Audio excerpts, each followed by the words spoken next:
Hi viewers, welcome to my divine portal. ఈ వీడియోలో మనం రాఘవేంద్ర స్వామి మఠం అలాగే పంచముఖ ఆంజనేయ స్వామి ఆవిర్భావ స్థలం చూసేద్దాం. రాఘవేంద్ర స్వామి మఠం చూసే ముందు అసలు రాఘవేంద్ర స్వామి ఎవరు అనే విషయం తెలుసుకుందాం. ఎందుకంటే చాలామందికి అసలు రాఘవేంద్ర స్వామి ఎవరు అన్న విషయం కూడా తెలియదన్నమాట. రాఘవేంద్ర స్వామి మొత్తం 4 అవతారాలు.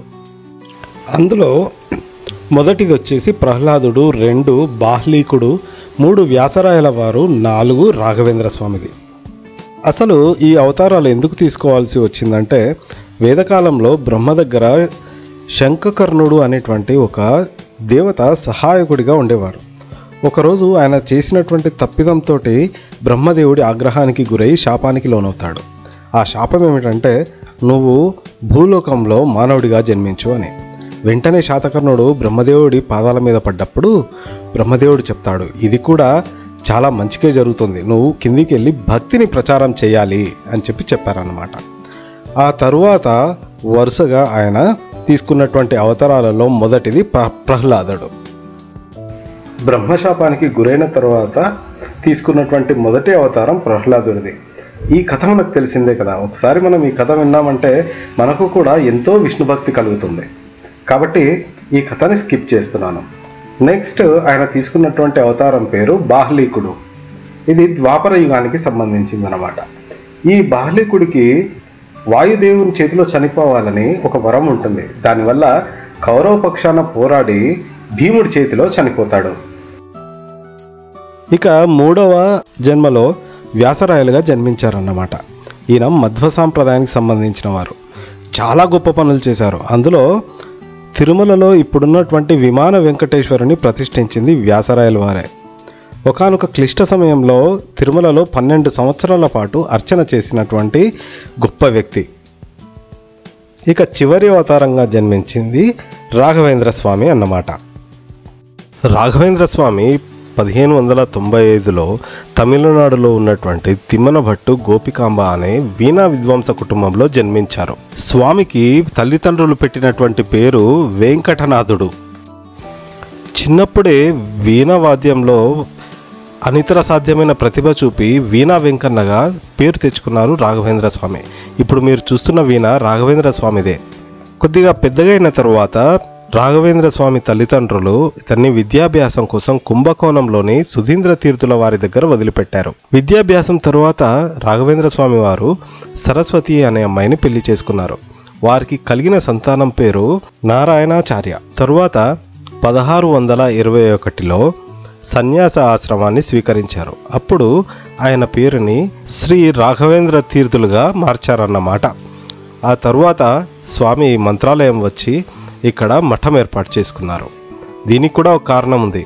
స్వామి ప్రహ్లాద అవతారంలో ఉన్నప్పుడు ఇక్కడే యజ్ఞం చేశారు. ఇది తపోభూమి కూడా అవ్వడంతో ఈ గ్రామంలోనే మఠం ఏర్పాటు చేసుకోవాలని నిర్ణయించుకున్నారు. ఈ గ్రామదేవత అయిన మాంచాల తల్లి దగ్గర అనుమతి తీసుకొని ఇక్కడే మఠం ఏర్పాటు చేశారన్నమాట. దానివల్లనే స్వామి బృందావనాన్ని చూడ్డానికి వెళ్ళే కంటే ముందుగా మనం మాంచాలమ్మ గుడిని దర్శించుకొని అక్కడి నుంచి బృందావనానికి వెళ్ళాలి. మంత్రాలయం మఠం ప్రాంగణంలోకి వెళ్ళిన తర్వాత ఇలా కుడివైపు చివరిగా మాంచాలమ్మ ఆలయం కనిపిస్తుంది. మనం ఫస్ట్ అక్కడికి వెళ్ళి అక్కడ దర్శనం చేసుకున్న తర్వాత రాఘవేంద్ర స్వామి బృందావనం చూడడానికి ఉండేటువంటి క్యూ లైన్లోకి వెళ్ళాలన్నమాట.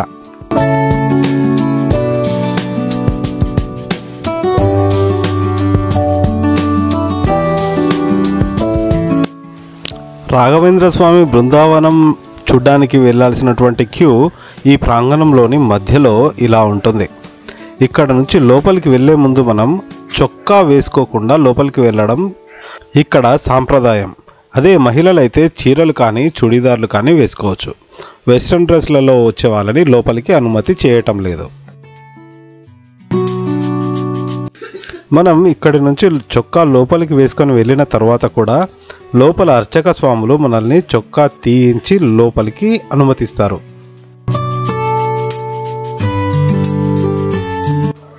ప్రధాన ద్వారానికి ఉన్నటువంటి తలుపులు చాలా ఆకర్షణీయంగా ఉన్నాయి. వెండి తాపడం చేసి అవి డిస్టర్బ్ కాకుండా పాడు కాకుండా దాని మీద నుంచి గ్లాస్ వేశారు.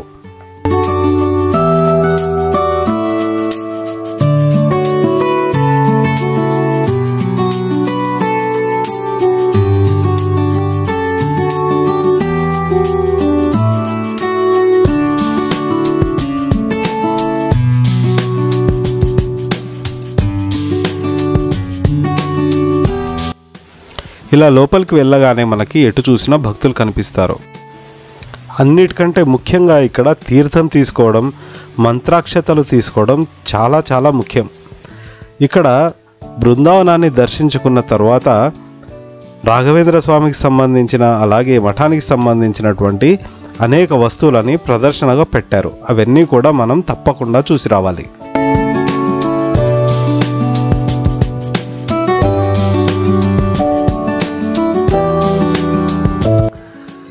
మంత్రాలయంలో చాలామందికి తెలియని విషయం ఏమిటంటే రాఘవేంద్ర స్వామి బృందావనానికి వాడినటువంటి రాయి ఏ రాయి అంటే శ్రీరామచంద్రుల వారు వనవాసం సమయంలో ఇక్కడికి వచ్చినప్పుడు ఇక్కడ ఒక బండ మీద కూర్చొని విశ్రాంతి తీసుకున్నారన్నమాట. ఆ రాయిని రాఘవేంద్ర స్వామివారు ఎంచుకొని బృందావనం తయారు చేయించుకొని 1671లో సమాధిలోకి వెళ్ళారు. సమాధిలోకి వెళ్ళినా కూడా 700 సంవత్సరాల పాటు నేను ఇక్కడి నుండి భక్తులను అనుగ్రహిస్తాను అని చెప్పారన్నమాట.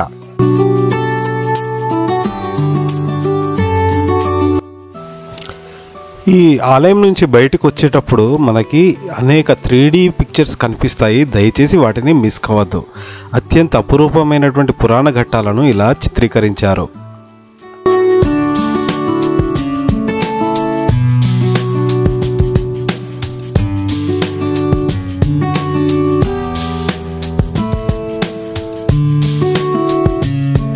మంత్రాలయంలో స్వామివారి సన్నిధిలో ప్రతిరోజు 11 గంటల నుంచి 2 గంటల వరకు అన్నప్రసాదం దొరుకుతుంది.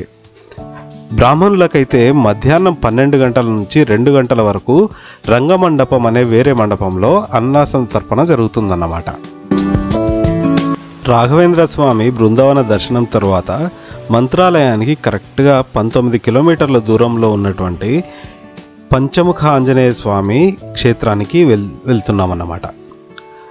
ఈ క్షేత్రానికి ఎంత ప్రాముఖ్యత ఉందంటే అసలు పంచముఖ హనుమంతుడు ఇక్కడే ఆవిర్భవించాడు అని చెప్తారన్నమాట. ఈ ప్రదేశం ఎలాంటిదంటే రామలక్ష్మణులు రావణుడితో పోరాడే సమయంలో మహిరావణుడు అనే ఒక రాక్షసుడు వాళ్ళిద్దరిని అపహరించి పాతాళానికి తీసుకుని వెళ్ళాడు. అప్పుడు హనుమాన్ అది గమనించి మహిరావణుణ్ణి సంహరించడానికి పాతాళానికి వెళ్ళి అతనితో పోరాడతాడు. కానీ అతని ప్రాణాలు ఇప్పుడు మనం వెళ్ళబోయే క్షేత్రంలో ఉన్న గుహలో ఉన్నాయని తెలుసుకొని అక్కడికి వస్తాడన్నమాట. ఆ గుహలో మొత్తం 5 దీపాలుంటాయి. 5 దీపాలని ఆర్పితే ఆ మహిరావణుడు చనిపోతాడు. అయితే ఒక దీపాన్ని ఆపి మరో దీపం దగ్గరికి వెళ్ళగానే ఆ ఆరిపోయిన దీపం మళ్ళీ వెలుగుతూ ఉంటుంది. కాబట్టి హనుమంతుడు అప్పుడు పంచముఖాలు ధరించి ఆ 5 దీపాలను ఒకేసారి ఆర్పివేశాడన్నమాట. దానివల్ల పంచముఖ ఆంజనేయ స్వామి అక్కడ వెలిశాడు. మనం ఆలయానికి సమీపించగానే ఈ ఆర్చ్ మనకి వెల్కమ్ చెప్తుంది. ఈ ఆలయానికి విశాలమైన ప్రాంగణం, ఎప్పుడూ అన్నదానాలు పెళ్ళిళ్ళు జరుగుతూ పచ్చగా ఉంటుంది. ఇలా మనం కాస్త ముందరికి వచ్చి ఎడమవైపు తిరిగితే మనకి క్యూ లైన్ కనిపిస్తుంది.